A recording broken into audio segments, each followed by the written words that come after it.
주식 투자 심플하게 충분하게 스텝스. 안녕하십니까, 스텝스 한사입니다. 러시아가 우크라이나를 침공을 했는데 생각보다 훨씬 더 확전이 되고 있습니다. 전쟁이 제발 좀 빨리 끝났으면 좋겠고요. 그래서 무고한 생명이 더 이상 희생되지 않았으면 좋겠습니다. 이 전쟁이 나는 바람에 지금 기름값이 엄청 오르고 있고요. 그다음에 금 가격도 오르고 있고 달러 가치도 되게 강하게 나타나고 있습니다.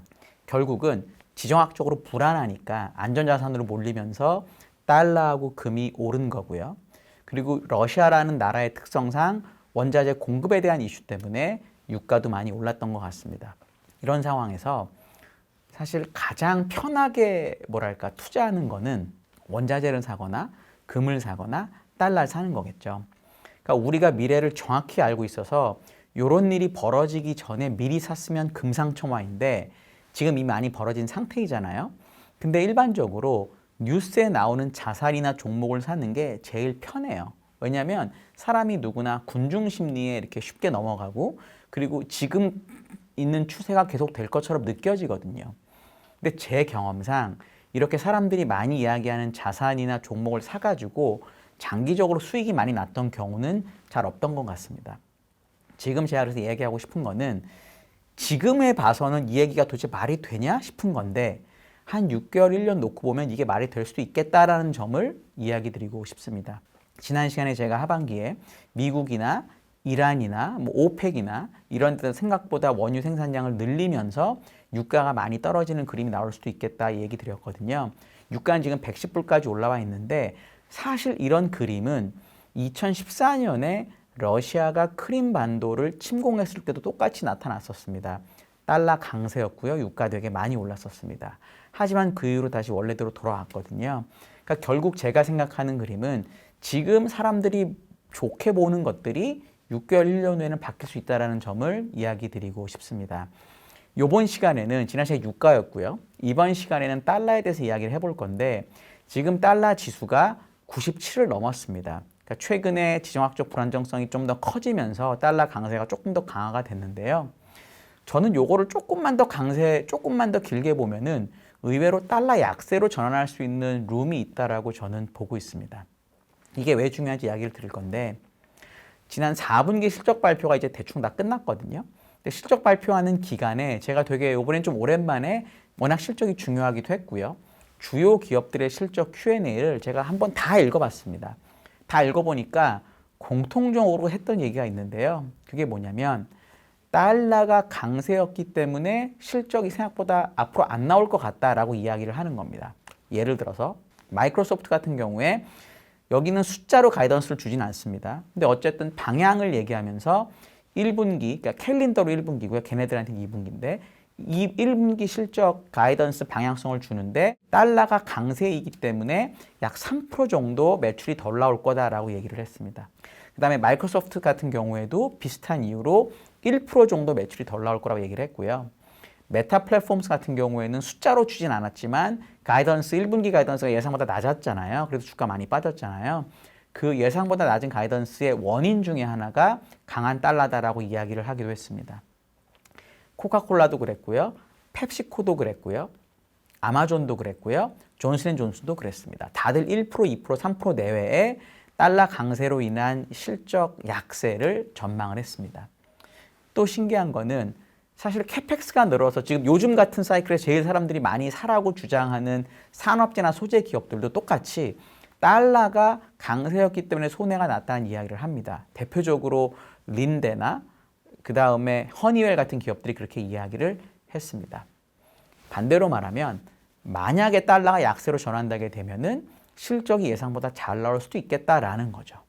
그러면 과연 달러가 왜 향후 6에서 12개월 약세로 전환될 수 있는지 생각해 보겠습니다. 최근에 달러 강세를 유도했던 두 가지 축이 있습니다. 하나는 뭐냐면 미국이 유럽이나 다른 선진국에 비해서 긴축을 더 세게 많이 한다는 거고요. 또 하나는 당연히 지금 벌어진 이런 전쟁 때문입니다. 전쟁 얘기를 좀 드리면 지금 많은 분들이 왜 이렇게 전쟁이 오래될까라고 생각하는 것 같아요. 저한테도 그렇게 물어보십니다. 이번에 너무 오래 진행되는 거 아니냐, 곧 금방 끝날 수 있었던 거 아니냐라고 이야기를 하시는데 2014년 사례를 다시 한번 보시면 그때는 크림 공화국 내에 있는 사람들이 러시아에 별로 저항하지도 않았고요. 러시아 사람도 많이 있었습니다. 그럼에도 불구하고 첫 침공부터 마무리까지 한 달 정도 걸렸거든요. 지금은 우크라이나 전체를 침범하고 있고 우크라이나에는 러시아 사람보다는 우크라이나 사람이 훨씬 더 많거든요. 근데 지금 일주일 지났다고 해서 지금 딱 일주일 됐거든요. 일주일 됐다고 해서 문제가 많다, 오래 걸린다고 생각하는 건 되게 이상합니다. 제 생각에는 물론 러시아가 뭐 제네바 협정을 위반하는 무슨 이상한 무기를 쓰거나 막 민간인을 죽이거나 이런 일이 벌어지면 제가 이야기하는 게 틀리지만 기본적으로 러시아가 원하는 거는 우크라이나가 나토에 넘어가지 않는 정도로 원한다고 보면은 그리고 푸틴이 뭐 완전 미친 사람이다, 뭐 전쟁광이다 이런 가정을 빼면은 결국 적정한 선에서 타협을 할 거고요. 그러면 러시아랑 우크라이나가 서로 합의를 하는 거고 이 합의하는 과정이 뭐 협상했다, 결렬했다 막 지리한 과정을 거칠 거예요. 그게 뭐 한 달이 될지 두 달이 될지는 모르겠지만 그 기간에는 이미 러시아가 전면 침공했다는 건 팩트고요. 그리고 협상하는 과정은 결국은 전면 침공보다는 약화되는 거거든요, 정도가. 그러면 결국은 정점에서 내려오고 있다라고 하는 점을 감안하면 달러의 강세 요인도 점점 희석되는 거라고 봐야 되고요. 두 번째 이제 긴축에 대한 부분은 원래는 페드가 ECB나 이런 데에 비해서 훨씬 긴축을 많이 빨리 한다는 거였어요. 근데 이제 이번에 그 파월 의장이 뭐 국회에서도 얘기를 했지만 일단 3월은 25bp 정도 올리는 걸로 이야기를 했고 그리고 앞으로 올리는 것도 잘 보면서 하겠다 이렇게 얘기를 했습니다. 2년물 금리를 보면 지금 1.5% 넘었던 게 1.5% 미만으로 왔거든요. 그러니까 금리 인상 횟수가 원래 6, 7회에서 5, 6회 정도로 떨어져 있는 상태입니다. 그런데 유럽의 지금 CPI가 5.8%, 물가 상승률이 5.8% 나오면서 예상보다 되게 강했거든요. 그 얘기는 뭐냐면 되게 긴축을 느리게 할 줄 알았던 ECB가 생각보다 긴축으로 빨리 전환할 수도 있다라는 거죠.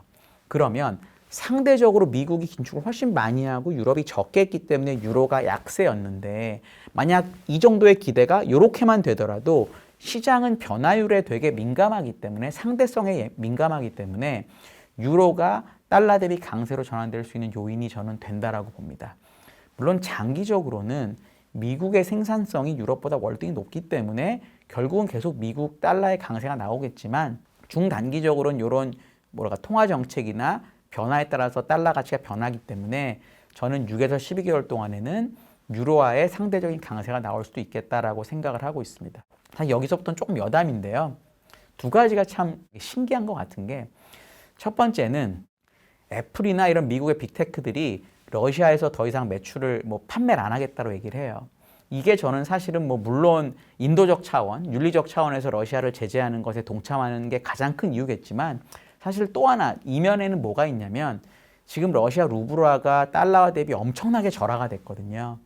기존의 가격으로 러시아에서 그냥 팔면 달러 환산 매출이 급격히 감소합니다. 저는 그런 부분이 하나 있었다고 보고요. 두 번째는 우리나라 같은 경우에 원달러 환율이 지금 1,200원 소폭 넘는데 사실 이 정도 위험이 벌어졌으면 우리나라 환이 되게 많이 약해졌어야 됩니다. 근데 그렇게 되지 않는다는 거는 한국의 체력이 되게 강해졌다라고 저는 느끼고 있어요. 그래서 이런 부분은 항상 염두에 두시고 저희 좀 생각을 하는 게 좋을 것 같습니다. 만약 달러 약세가 되면 아까 제가 말씀드린 것처럼 미국 기업들의 실적이 2분기, 1분기, 2분기, 3분기, 4분기 가면 갈수록 더 좋아질 수도 있습니다. 이건 되게 당연한 건데 미국 기업의 자국의 이익 비중이 지난 60년 동안 무려 30배가 늘었습니다. 30배입니다. 정말 30배가 늘었고요. 거기다가 과거 데이터를 보면 달러 지수하고 EPS 성장률이 역의 상관관계를 갖고 있습니다. 그러니까 이 두 가지를 감안해서 보면은 대형 회사들이 외국 매출 비중이 높고 거기다가 원래 EPS가 달러 지수의 역의 상관관계를 갖는다는 걸 보면 달러가 약세가 되는 순간 실적 추정치가 상향이 될 수 있는 가능성이 되게 높습니다. 그러면 지금 시장이 실적 장세냐, 역금융 장세냐 말이 되게 많아요. 사실 그때는 무슨 장세인지 모릅니다. 지금이 역금융 장세일 수도 있고 아니면 실적 장세 전에 잠깐 오는 중간 반락일 수도 있는데 그거는 시간이 지나야 알 수 있어요. 그리고 이런 장세는 고정불변이 아닙니다. 만약 시장에서 지금이 역금융 장세라고 생각하고 투자를 하고 있었는데 만약 1분기, 2분기, 3분기, 4분기에 실적이 잘 나오게 되면 시장은 이거를 실적 장세로 받아들일 거예요. 저는 그렇게 되면 시장이 특히나 4월, 예를 들어 3월 9일에 한국 대선이 있죠. 10일에 미국 2월 물가 상승률이 발표가 됩니다. 그리고 그날은 한국 만기일이기도 하고요. 16일 FOMC가 있고 18일에 미국 만기일이 있습니다. 그리고 3월 말이 되면 그 전쟁 난 지 한 달 정도 되는 거고요. 이런 변동성이 되게 큰 시장을 겪는 와중에 주식을 나는 사는 쪽으로 생각하는 게 맞는 거지. 왜냐하면 실적 장세가 올 거니까 이 변동성을 이용해서 내가 팔고 나가야 되겠다고 생각하는 거는 저는 아닌 것 같아요. 그래서 요 3월 9일부터 한 3월 말까지 있을 변동성 장세는 기본적으로 나는 시장에 남아 있어야 되겠다. 이런 마인드를 가지시라고 저는 말씀드리고 싶습니다.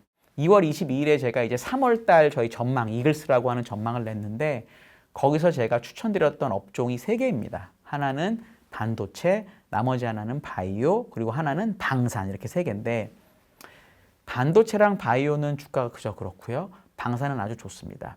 지금 상황을 봤을 때 4월 달 이후에 실적 장세가 온다라고 하면 당연히 성장주는 가져가는 게 맞는 거고요.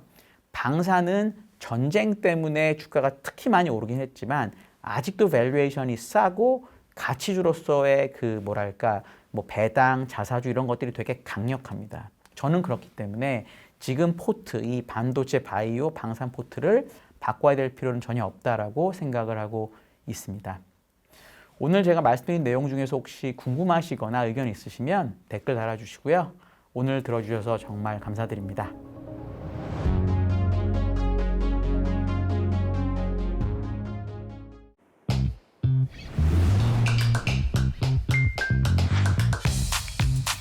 자유롭게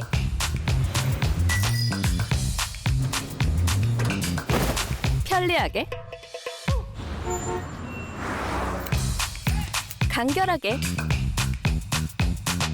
그랬더니 집중 투자의 핵심에 집중하다 우리는 심플 그러나 충분 주식 투자 심플하게 충분하게 스텝스